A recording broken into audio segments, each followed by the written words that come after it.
står vi på toppen af Isla Pescado. Det er faktisk en slags koralø. Det er mega fedt. Ude midt i den her saltørken. Jeg ved ikke, hvor mange år siden, at det her var under vand, men det må være en del. Nu, i stedet for, så gror der kaktus på de her koraller. Og vi er jo lige gået lidt op.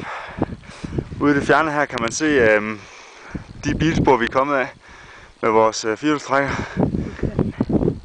Selvom den er flad, så vi kører i firehjulstrækker.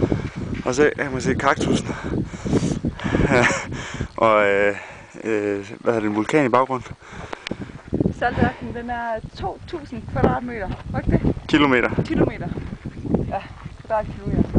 Det er og bolivianerne, de udvinder salt herfra, som de eksporterer. De står med hakker og spader og fylder i spanden, så vi kan få noget til ægget.